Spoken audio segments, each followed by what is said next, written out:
স্মরণ করতে চাই দেশ নেত্রী বেগম খালেদা জিয়া, আপসীর নেত্রী, যার দেখানো পথে বাংলাদেশ দীর্ঘদিন সচল ছিল। সেই প্রিয় মহেশী মা, গণতন্ত্রের মা, তিনি আল্লাহর ডাকে সাড়া দিয়ে না ফেরার দেশে চলে গিয়েছেন। তার আত্মার মাগফিরাত কামনা করছি। পাশাপাশি গণ অভ্যুত্থানে 24-এর গণ অভ্যুত্থানে আমার প্রিয় সহযোদ্ধারা যারা অঙ্গানী হয়েছেন এবং যারা শহীদ হয়েছেন, তাদের আত্মার মাগফিরাত কামনা করি। সহযোদ্ধা যারা অসুস্থ, প্লাস আমি অসুস্থ রয়েছি, সবার প্রতি আমার সমবেদনা রইল।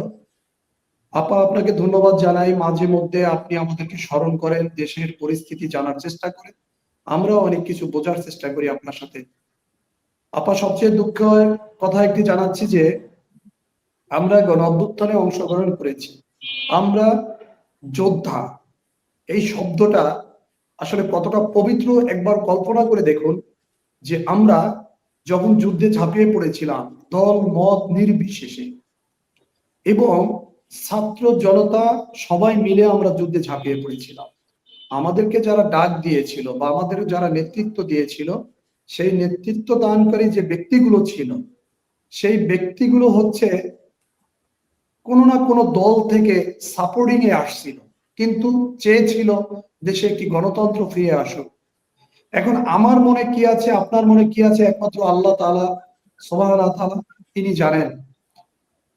তো আজকে আমাদের অঙ্গহানির বিনিময়ে, আমাদের সহযোদ্ধাদের শহীদের বিনিময়ে, মায়ের চোখের পানির বিনিময়ে, বাবার চোখের, ভাইয়ের চোখের কান্নার বিনিময়ে যে গণ অভ্যুত্থানে যে সরকারটি এসছে, সেই সরকারটি আসলে এক কথায় যদি বলতে চাই আমাদের সাথে প্রতারণা করেছে। এক কথায় যদি বলতে চাই, তারা আমাদের সাথে প্রতারণা করেছে এবং তার অংশীদার হয়েছে এই গণ অভ্যুত্থানে যারা এনসিপি নামক একটি কুলাঙ্গার দল তৈরি করেছে। আপনি জানেন আমাদের পার্শ্ববর্তী যে দেশগুলো রয়েছে যেখানে গণ অভ্যুত্থান হয়েছিল, সেখানে ছাত্ররা গণ অভ্যুত্থানের পরে দায়িত্ব যারা পালন করতে পারবে তাদের হাতে দায়িত্ব তুলে দিয়ে তারা স্কুল কলেজে ফিরে গিয়েছিল। কিন্তু আমাদের অতি উৎসাহী লোভী এই এনসিপি নামক যে দলটির যে নেতৃত্ব রয়েছে, তারা কি করেছে, তারা আমাদের সাথে, আমাদের শহীদ পরিবারদের সাথে আমাদের মাথা বিক্রি করে, রক্ত বিক্রি করে তারা তাদের নিজেদের পেট ভরেছে। পেট, তারা আমাদের রক্ত খেয়েছে, তাদের অনেক পিপাসা ছিল। আমাদের সহযোদ্ধাদের শহীদ হয়েছে, তাদের রক্তে পেট ভরেনি, সেই মিথ্যার আশ্রয় নিয়ে আমাদের রক্ত বিক্রি করে সেই রক্তগুলো খেয়েছে। কিন্তু আপনি বলছেন যে তারা রক্ত খেয়েছে, এখন তো তারা বলছে যে দেশের মানুষকে স্বপ্ন দেখাচ্ছে। আপনি বলেন হাসনাত বলেন, সার্জিস বলেন বা নাহিদ বলেন, দেশের মানুষের জন্য কাজ করবে। তো আপনারা যেটা বলছেন, আমি আপনাকে দেখিয়ে দিচ্ছি। আপনি আমার কথা যারা শুনছেন বা শুনবেন, একটু যদি বিরোধিতা কেউ করতে পারে, তাহলে মনে করবো যে সে প্রকৃত মানুষ, প্রকৃত মুসলমান, কিংবা যে কোনো ধর্মের একজন প্রকৃত ইমানদার ব্যক্তি। আমি এই জন্য বলছি, আমি সম্মুখ সারির একজন যোদ্ধা। আমার ডান পায়ে ডিভাইস পরিহিত, আমার শরীরে এখনো 1000-এর উপরে স্প্রিন্টার রয়েছে। সুতরাং আমি যুদ্ধের সম্মুখ সারিতে ছিলাম। সুতরাং আমার মতামতকে, আমার শহীদ পরিবারের মতামতকে যদি প্রাধান্য না দেওয়া হয়, এবং যারা এই ক্ষমতায় এসেছিল, আমরা কি দেখেছি, লুটপাট, বাণিজ্য, নিয়োগ বাণিজ্য ইত্যাদি করে করে যারা 100 টাকার জুতা স্যান্ডেল পরতো, তারা এখন 1000 টাকার, হাজার হাজার টাকার জুতা স্যান্ডেল পরে। তারা বিভিন্ন বাড়ি গাড়ি এবং টাকা পয়সা, তারা ল্যান্ড ক্রুজার ইত্যাদি বড় দামি দামি গাড়িতে চলে। এগুলো সম্ভব হয়েছে আমাদের রক্তের বিনিময়ে, শহীদদের আত্মত্যাগের বিনিময়ে। কিন্তু আমরা কি এই স্বপ্ন দেখতে চেয়েছি? আমরা চেয়েছি সুন্দর একটি গণতান্ত্রিক দেশ আমরা পাবো এবং এই দেশে বাক স্বাধীনতা থাকবে। আজকে তারা এখন নতুন করে, আপনারা দেখেন 1.5 বছর তারা, 1 বছর প্লাস তারা ক্ষমতায় ছিল। তখন কিন্তু দেখেন মাহফুজ আলম সাহেব ক্ষমতায় ছিল, আমার সাথে কয়েকটা মিটিং এ তার সাথে কথা হয়েছে। তাকে কিছু প্রশ্ন করতে গেলে সে এড়িয়ে গিয়েছে, কিন্তু ওখান থেকে যখন পদত্যাগ করে আবার নির্বাচনমুখী হলো, তখন সে বললো আরেকবার ক্ষমতায় গেলে সে বিষয়গুলো দেখবে। মানে একবারে ঢাহা মিথ্যা কথা এবং একবারে নোংরামির একটা লিমিট থাকা উচিত। তারা ক্ষমতায় থাকতে তারা কোথা থেকে টাকা কামাবে, কোথা থেকে তারা ব্যাংক ব্যালেন্স করবে, কোথায় পাচার করবে, সেই কাজগুলো তারা করছে। কিন্তু আমরা তাদেরকে বলতে গেলেও আমাদের কথা তখন তারা শুনেনি। কিন্তু এখন আবার নতুন করে প্রতারণার জন্য আবার নির্বাচনের মুখী হয়েছে। আসিফ একজন প্রতারণা করছেন, দেখছেন নাসির পাটোয়ারি রাস্তায় রাস্তায় মানুষের প্রতারণার 5 জন 10 জন নিয়ে সে বড় বড় দলকে ফাইট করছে, কিন্তু সে আসলো কোথা থেকে?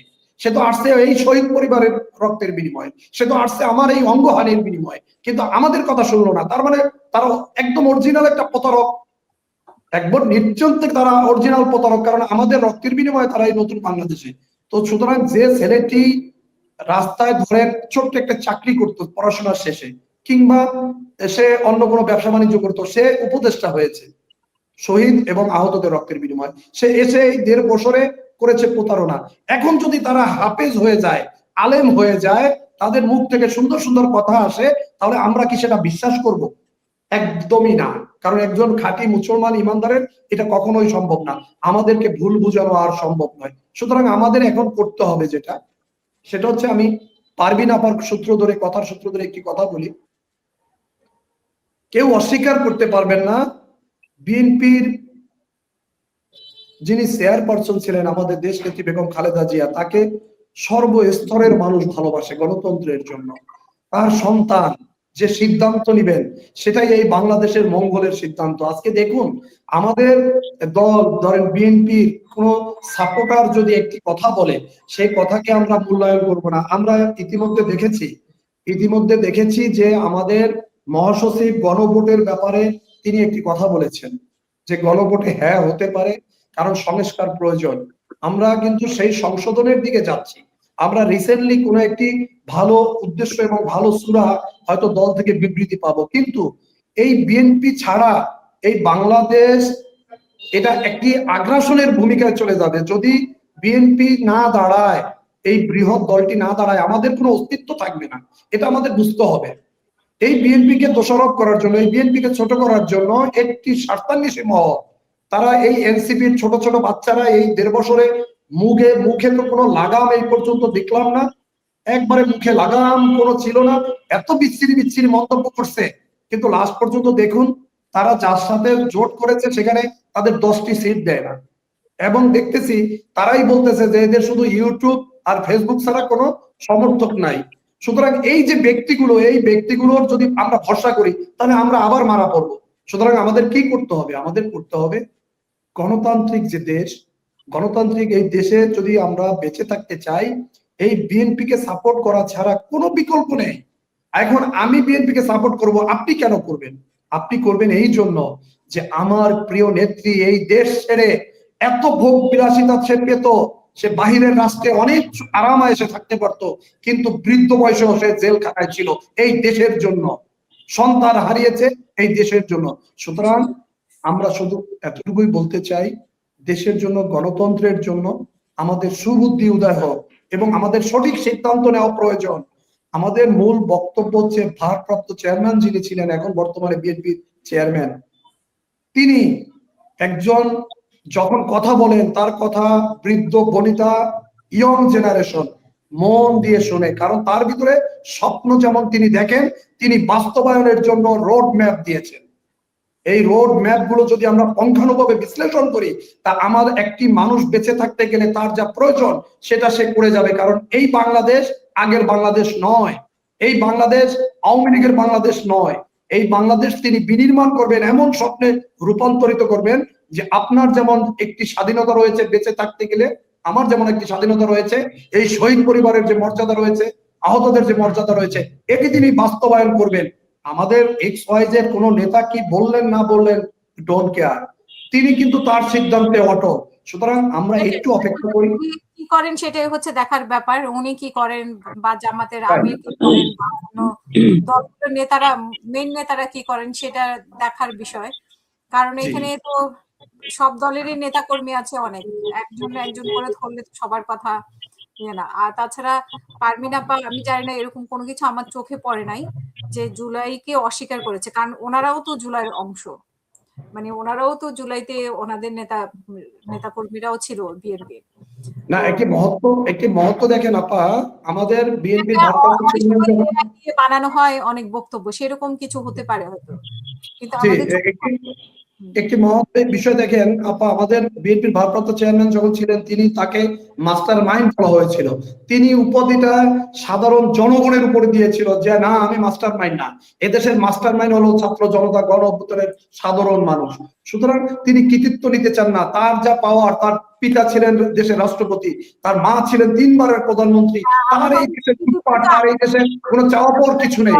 শুধু তিনি আসছেন বাংলাদেশকে একটি গণতান্ত্রিক রাষ্ট্রে এবং মানুষের মৌলিক অধিকার ফিরিয়ে দেওয়ার জন্য তিনি এই বাংলাদেশে আসছেন, এবং তিনি সেটাই করবেন যেটা একটি সাধারণ মানুষের বেঁচে থাকার জন্য প্রয়োজন।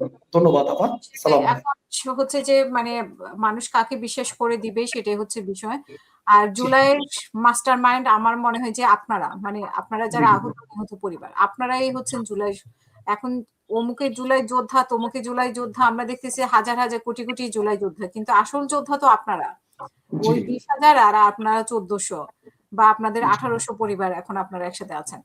তো এরাই তো আসল জুলাই যোদ্ধা। মানে এখন যদিও আমরা এনসিপি কে সবাই বলে যে জুলাই যোদ্ধাদেরকে ভোট দেওয়ার জন্য অনেক আপা ওরা তো সম্পূর্ণ সুস্থ, একটি ছিটা ফুলের বাগান। একজন এনসিপির নেতা বলতে পারবে না তার শরীরে একটি ফুলের আঘাত আর রয়েছে। সুতরাং সে কিভাবে শহীদ পরিবারের কষ্ট বুঝবে, সে কিভাবে একটি আহত যোদ্ধার অঙ্গহানির কষ্ট বুঝবে? তারা যা দেখাচ্ছে, আমরা অনেক সময় সিনেমা দেখি, তো সিনেমায় দেখি না আমাদের দরজাল শাশুড়িরা কিভাবে নেকা কান্না কান্দে, ঠিক সেম তারা সেই রূপান্তরিত অবস্থায় গেছে। তারা একটি সিনেমার যে দরজাল যে শাশুড়ি যেভাবে নেকা কান্না কান্দে আর তার অন্তরের ভিতর আর এক রূপ থাকে, ঠিক সেম এনসিপি এটা করতেছে। এখন যেটা করতেছে এনসিপি সেম একই অপরূপ একই কাজ করতেছে। আমরা বাংলা সিনেমার সেই দরজাল শাশুড়ির সাথে তুলনা করতে চাই তাদেরকে। জি, আপনারা মানে দোয়া করেন ওরা যাতে, এখনো তো ছোট, ওদের যাতে সেই জ্ঞানটা ফেরত আসে আর কি। হবে না, হবে না আপা, ওরা হবে না। যাতে